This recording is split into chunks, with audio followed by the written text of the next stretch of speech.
오늘은 슬기로운 가정생활 마지막 시간입니다. 그래서 우리 지난 2시간에 걸쳐서 부부에 대해서 또 부모와 자식에 대해서 살펴봤고, 오늘은 마지막으로 형제에 대해서 우리가 살펴보려고 해요. 그래서 정말 이 가정생활, 성경적으로 우리가 가정생활을 어떻게 해야 되는가, 성경적으로 이 부부의 의미는 뭐고, 부모와 자식의 의미는 뭐고, 형제의 의미는 뭔가, 이것을 우리가 살펴봄을 통해서 우리의 가정이 좀 더 믿음의 가정으로 또 성숙해지는, 또 성장해 가는 그런 기회가 되었으면 좋겠습니다.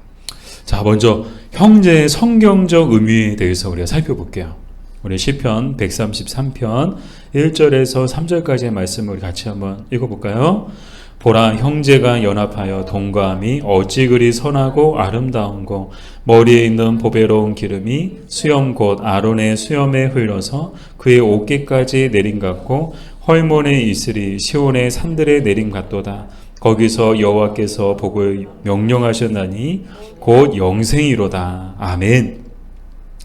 네, 우리 시편 133편은 다윗의 시입니다. 근데 다윗의 고백을 통해서 이 형제의 의미를 우리가 살펴보려고 해요. 근데 이 다윗은 이 형제의 의미를 비유적으로 표현하고 있는데 크게 두 가지로 표현하고 있죠. 첫 번째는 뭐에 비유하고 있는가 하면, 머리에 있는 보배로운 기름이 수염 곧 아론의 수염에 흘러서 그의 옷깃까지 내림 같다.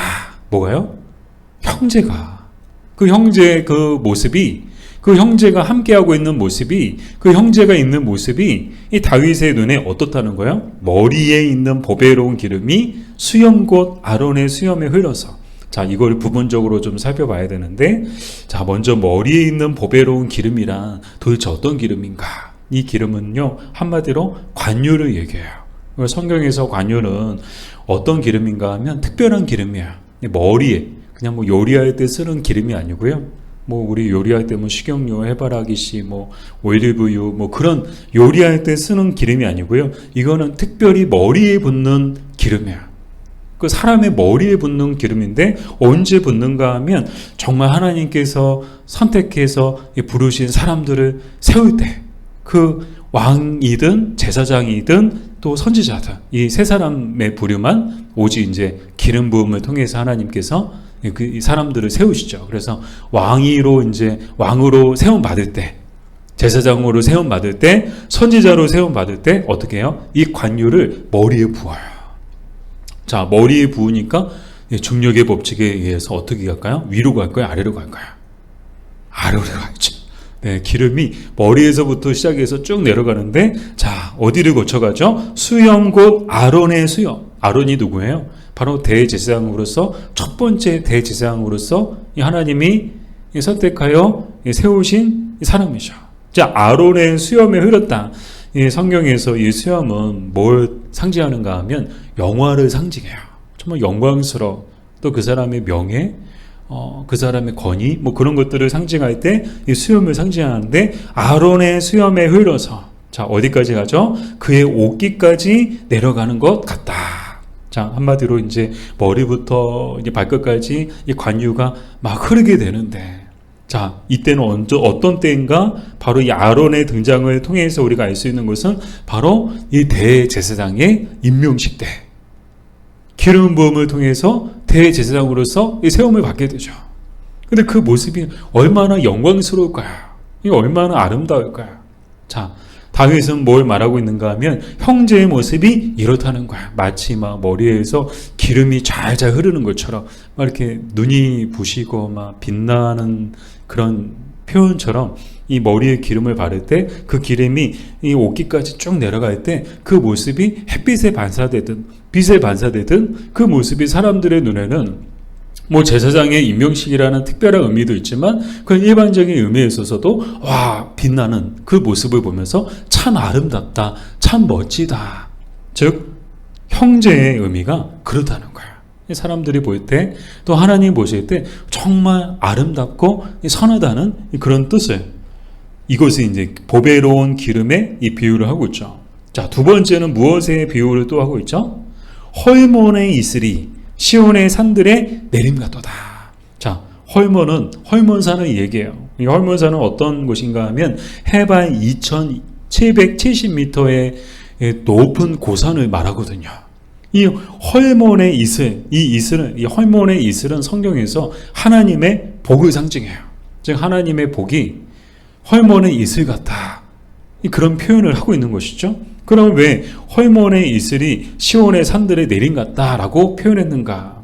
자, 지리적으로 보면 헐몬산과 이 시온은 굉장히 거리가 좀 떨어져 있어요. 이제 기록에 의하면 이제 지리적으로 수백 마일 정도의 거리죠. 그러니까 가까운 거리가 아니고 멀리 떨어져 있는데도 불구하고 기상학적으로는 이 헐몬의 이슬이 시온산에까지 영향을 미친다는 거예요. 그래서 구름이 되어가지고 헐몬산에서 이슬이 구름이 되어가지고 이 시온산까지 와가지고 시온산에서 이 구름 속에서 뭘 내려줄까요? 비를 내려주는 거예요. 자, 이 지역이 어떤 지역이에요? 이 물이 귀한 지역이죠. 성경의 배경이 되는 또 이스라엘 이 땅 이스라엘 사람들이 거주하는 이 예루살렘 이 성이라는 곳은 어떤 곳이에요? 아, 물이 많은 곳이에요? 아니요. 정말 물이 귀한 곳이에요. 정말 이 비를 모아가지고 그것을 가지고 사용하는 그런 곳이었죠. 자, 이 헐몬의 이슬이 시온의 산들에 내린 같다라는 것은 정말 이 물이 귀한 지역에 이 물이 내리는 것처럼 비가 와서 자, 이 물이 생기는 것처럼 그만큼 형제의 모습도 어떻다는 거예요? 정말 귀한 복이다. 하나님이 주시는 복이고 하나님이 주시는 선물이다. 그런 의미를 갖고 있는 거예요. 그런 의미에서 이런 비유적인 표현을 하고 있는 것이죠. 자, 이 두 가지 비유를 살펴봤어요. 결론적으로 어떻게 우리가 정리할 수 있는가? 이 형제의 의미는 이 형제가 있다는 것은 하나님의 은혜의 선물이다. 그리고 더 나아가 세상 그 어떤 아름다움과도 비교할 수 없는 것이다. 그렇게 성경에서는 정의를 하고 있다는 거예요. 그러니까 여러분, 형제가 있는 게 낫겠어요? 없는 게 낫겠어요? 이거 성경적 의미만 놓고 보면 정말 형제가 있다는 거는 하나님이 주신 특별한 복이에요. 정말 하나님이 주신 선물이야. 나에게 형제가 있다는 거, 뭐 형이 있든, 뭐 동생이 있든, 뭐 누나가 있든, 뭐 여동생이 있든, 언니가 있든, 형제가 있다는 것은 뭐예요? 하나님이 주신 특별한 선물이다. 하나님이 나에게 주신 복이다. 세상에 그 어떤 아름다움과도 비교할 수 없는 것이다. 라는 것이 성경적 의미예요. 반면 가장 추한 것은 뭔가 하면 형제 간의 싸움입니다. 자, 제가 여쭤봤을 때 여러분들이 바로 동의하지 못한 이유가 뭐예요? 형제가 형제지간이 좋을 때는 괜찮아요. 정말 단 한 번도 싸운 적도 없고 너무 행복하고 너무 감사하면 바로 동의하죠. 하나님 주신 복이 아멘. 하나님 주신 선물이요. 아멘. 막 그러죠. 근데 형제지간이 그렇게 썩 좋지 않으면 아무리 선물이고 아무리 복이라도 이거는 동의가 되지 않죠. 세상에서 그 어떤 아름다움과도 비교할 수 없는 것이 형제라면 동시에 세상에서 가장 추한 게 형제 간의 싸움이다 라는 거예요. 그래서 우리가 두 번째로 살펴볼 게 형제의 난인데요. 우리 성경에서 보면 정말 많았어요. 살펴보니까 형제의 난이 굉장히 많았더라고요. 대표적인 사건 두 가지만 살펴볼 텐데요. 창세기 4장 8절 말씀을 같이 볼게요.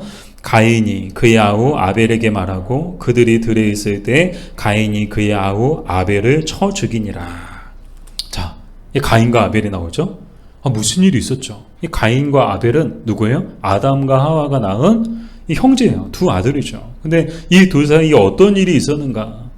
우리 잘 아시는 것처럼 가인은 직업이 농사꾼이었어요. 농사를 했죠. 아벨은요, 양치기였어요. 양치는 일을 했죠. 그래서 각각 이제 자신들의 그 열매를 가지고 하나님 앞에 제사를 드렸어요. 그래서 이 가인은 이 땅의 소산을 가지고 하나님께 드리고 아벨은 자기가 기르는 그 흠없는 어린 양을 하나님 앞에 드리게 되죠. 근데 문제는 어디서 시작됐는가 하면 이 하나님이 이 가인의 예물은 받지 않으시고 아벨의 예물만 받으신 거예요. 그러면 이것을 가지고 사실 사건의 발달이 여기서부터 시작됐죠. 하나님이 다 받으셨으면 뭐 가인이 아벨을 쳐 죽이는 일은 없었어요. 이 비극적인 형제가 다른 사람도 아니고 남도 아니고 친형이 친동생을 쳐 죽이는 그런 비극적인 살인 사건은 일어나지 않았을 거예요. 그래서 이제 문제의 원인을 하나님께 돌리는 사람들도 있더라고요. 하나님께서 왜 가인의 예물을 받지 않으시고 아벨의 예물만 받으셔가지고 왜 그런 일이 일어나게 하셨느냐. 하나님께서 왜 가인의 예물을 받지 않으시고 아벨의 예물을 받으셨는가가 히브리서 11장 4절에 나오는데, 히브리서 11장 4절에 보니까 믿음으로 아벨은 가인보다 더 나은 제사를 하나님께 드렸다라고 기록되어져 있어요. 자, 하나님께서 이 예물을 받으실 때 이 무엇을 보신 거예요? 하나님 눈에 보기 좋은 걸 보신 거예요? 이 세상적인 기준에서 말하는 것처럼 세상 사람들이 보기에 좋은 것을 하나님께서 선택하셨을까요? 아니요. 하나님이 보시는 것은 항상 믿음을 보세요. 그 사람의 드리는 사람의 믿음을 보세요. 그 사람이 뭘 드리느냐, 양을 드리나, 농사 지은 것을 드리나, 그 드린 예물보다 하나님은 그 예물 드리는 사람의 마음과 그 사람의 믿음을 보시는 거예요. 아벨은요, 믿음으로 가인보다 더 나은 제사를 하나님께 드렸다는 거예요. 즉, 이 아벨은 정성스럽게 준비해서 정말 흠없는 어린 양을 하나님 앞에 드렸어요. 뭐래요? 믿음으로 드린 거예요. 하나님께서는 그 믿음을 받으신 거예요. 그러나 가인은 그렇지 않았다는 거예요. 그냥 아무거나 정말 믿음 없이 하나님 앞에 드렸고 하나님은 그것을 받지 않으셨죠. 사랑하는 여러분, 이것이 갖고 있는 영적 교훈은 오늘날에도 유효해요. 오늘날에도 하나님이 기뻐하시는 예물, 하나님이 받으시는 예물이 있고 하나님이 받지 않으시는 예물이 있다는 거예요.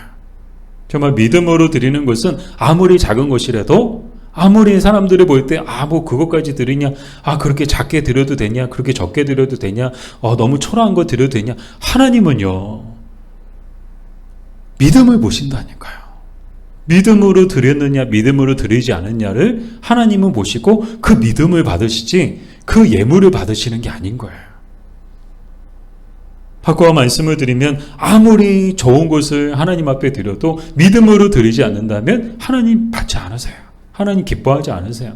하나님이 기뻐하시는 예물이 아닌 거예요. 자, 다시 본문으로 돌아와서, 가인이 아벨을 쳐 죽였어요. 뭐 때문에요? 하나님이 자신의 예물은 받지 않으시고 자신의 동생의 예물만 받으셨고, 그 이유에 대해서 누구보다도 가인도 알았어요. 왜 하나님이 내 예물을 받지 않으셨는가. 근데 이 가인은 자신을 돌아보고 근신의 기회로 삼지 않고 어떻게 했어요? 그 감정을 참지 못하고 그 모든 감정을 아벨에게 푼 거죠. 마치 종로에서 뺨 맞고 한강에서 화풀이 하는 것처럼 하나님께 혼나놓고는 어떻게 해요? 그 혼난 그 분을 누구한테 풀었어요? 자기 하나밖에 없는 동생에게 푼 거야. 어떤 마음이었을까요? 정말 가인의 마음속에는요, 동생이 정말 죽이고 싶을 정도로 미웠을 거예요. 왜요? 얘만 없었으면 하나님이 나만 사랑해 주시고 내 예물을 당연히 받으셨을 텐데, 내가 하나님의 사랑을 독차지했을 텐데, 내가 부모의 사랑을, 아담과 하와의 모든 사랑을 독차지했을 텐데, 그런 마음들이 막 가득하지 않았을까요? 그러니까 이제 동생이 미워 죽겠는 거야. 이 말은 무슨 말인가 하면, 형제를 하나님이 주신 은혜의 선물로 보지 않고 경쟁자로 봤다는 거야. 형제를 어떻게 의식한 거야? 자기 동생을 어떻게 봤어요? 정말 하나님이 나에게 주신 선물이구나, 나에게 주신 복이구나, 아름답다가 아니고 정말 없었으면 좋겠다. 얘만 없었으면 내가 부모님의 사랑을 독차지하고 하나님의 사랑을 독차지할 수 있었는데. 그러니까 어느 순간 이 동생이 어떻게 된 거예요? 사랑의 대상이 아니고 정말 경쟁자고 시기와 미움의 대상이 되어버린 거예요. 그래서 이런 비극적인 일을 저지르게 되죠. 자, 두 번째로 또 어떤 사건이 있었는가? 창세기 32장 6절을 같이 읽어볼까요? 사자들이 야곱에게 돌아와 이르되 우리가 주인의 형 에서에게 이른즉 그가 400명을 거느리고 주인을 만나려고 오더이다. 자, 또 이제 이번에는 야곱과 누가 등장해요? 에서가 등장해요. 이 둘도 형제예요. 심지어 쌍둥이에요. 쌍둥이에요. 정말 얼굴도 똑같이 생겼겠죠. 근데 어떤 이 둘 사이에 어떤 일이 있었는가? 이 배고파하는 형에게 야곱이 이 팥죽을 끓여가지고 장자권과 바꾸게 되죠. 형의 장자권을 팔아라. 그럼 이 팥죽을 주겠다. 그래서 이 형 에서는 자기의 장자권을 팥죽과 바꿔버렸어요. 그리고 이 일로 인해서 후에는 어머니와 합세해서 야곱이 어떻게 합니까? 아버지 이삭에게 그 장자의 축복권마저 빼앗아 버리죠. 가로채 버리죠. 날치기로 그냥 이렇게 형 에서가 있음에도 불구하고 형을 제쳐두고 자기가 장자의 그 축복까지 다 받은 거예요. 장자권을 빼앗았죠. 장자의 축복권마저 이 야곱이 형에게서 가로차 버렸죠. 자, 이에 에서의 기분이 어땠을까요? 이번에도 이 가인의 마음이지 않았을까요? 이 에서가 격분해가지고 어떻게 합니까? 야곱을 죽이려고 했죠. 오늘 이 창세기 32장 6절의 내용이 어떤 내용이에요? 지금 형제가 재회를 하려고 하는데 정말 오랜 세월 후에 이 야곱과 에서가 정말 이제 얼마만이에요. 정말 오랜만에 이제 재회를 하려고 하는데 형 에서가 자, 이 동생을 만나려고 올 때 어떻게 와요? 400명을 거느리고 이 동생 야곱을 만나려고 왔다는 거야. 자, 아니 동생 만나러 오는데 400명을 왜 데리고 와요? 여러분 왜 데리고 올까요? 야곱의 모든 일가를 다 그냥 몰살시켜버리기 위해서 이 400명의 군사들을 데리고 온 거예요. 우리가 성경을 보면 정말 하나님이 막지 않으셨으면 야곱은 다 죽었어요. 야곱부터 시작해서 야곱의 그 가족들, 야곱의 노예들, 야곱의 증손들 다 죽었어요. 하나님이 정말 극적으로 개입을 해주셔가지고 정말 하나님의 은혜로 이 야곱과 에서가 극적인 화해를 하게 되죠. 자, 이거 역시 뭐예요? 형제의 난이었죠. 이 밖에도 성경에 보니까요, 정말 많은 형제의 난들이 있는데, 제가 이 성경에 이 많은 형제의 난을 보면서 어떤 생각을 했는가 하면, 자, 이런 일들이 성경에만 있는 게 아니구나. 사실 우리가 살고 있는 우리 사회와 우리 세상에도 이런 일들이 얼마나 많아요. 뭐 성경에만 나오는 이야기예요? 뭐 형제 간에 뭐 사기행위 일어나고, 뭐 형제가 막 서로 죽이려고 하고, 막 미워하고 이런 일들이 성경에만 있는 일인가요? 아니요. 우리가 살고 있는 세상에도 일어나고 있는 일이에요. 얼마나 이런 형제의 난이 많은지 몰라요. 이 부모를 부양하는 문제로 그 문제 때문에 형제 간에 갈등이 있고, 또 유산 문제 때문에 형제 간에 그 형제의 난이 있고요. 뭐 그런 일들이 얼마나 많은지 몰라요. 그런 점에서 오늘 이 형제의 의무, 그러면 우리가 성경적으로 형제에 대해서 어떠한 의무가 있고 어떤 자세가 필요한가에 대해서 우리가 마지막으로 우리 살펴보려고 해요. 우리 로마서 12장 10절 말씀을 같이 읽어볼까요? 형제를 사랑하여 서로 우애하고 존경하기를 서로 먼저 하며. 아멘. 자, 성경의 가르침이 뭐예요? 형제를 대할 때 어떻게 하라고요? 사랑하여. 이 사랑이 뭐예요? 정말 늘 예수님께서 가르쳐주신 그런 최고의 계명처럼 하나님을 사랑하고 이웃을 사랑하되 어떻게 사랑하라고요? 내 자신처럼, 내 몸처럼 사랑하라. 즉 형제를 사랑할 때 어떻게 사랑하라는 거예요? 자신을 사랑하다. 그 형제를 사랑함을 통해서 서로 우애하고 존경하기를 어떻게 하라고요? 먼저 하며. 형제를 사랑하니까 그 사랑하는 마음 가지고 우애와 존경을 먼저 해라. 근데 우리는 어때요? 뭐 형제 간에 형은 동생이 먼저 하기를 바라고요. 그래서 동생이 하면 나도 하고, 또 반대로 동생은 형이 먼저 하기를 바라고요. 그래서 형이 먼저 하면 나도 하고, 뭐 이런 의식들이 있더라고요. 사실 저도 예외는 아니었어요. 저도 형이 있거든요. 그래서 형이 연락하면 뭐 그런가, 형이 먼저 연락하면 그럼 나도 연락하고, 내 의식들이 저에게도 있었어요. 형이 잘해주면 나도 뭐 잘하고, 뭔가 이제 형이니까 형이 먼저 해주기를 바라는 그런 기대 의식들이 저에게 있었던 거야.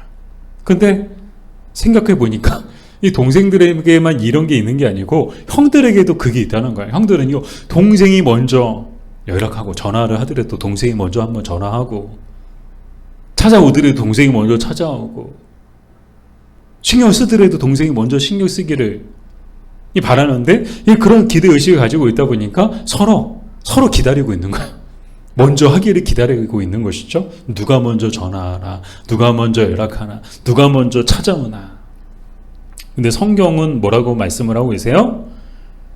우리 믿는 사람들은 어떻게 하라고요? 형제에 대해서 서로 먼저 하며 우애도 존경도 먼저 하라는 거야. 저 오늘 말씀을 보면서 내가 먼저 해야 되는구나. 뭐 형이 먼저 하기를 형이니까 형이 먼저 아량을 베풀고 또 형이 먼저 신경씀 좀 써주고 그걸 기대하지 말고 내가 그리스도인으로서 믿는 사람으로서 내가 먼저 형을 잘 섬겨야 되겠다. 그래가지고 이제 앞으로는 제가 먼저 전화하고 안부도 좀 물어보고 먼저 찾아가고 그런 노력들을 해야 되겠다라는 생각을 오늘 말씀을 준비하면서 다시금 갖게 되었는데요.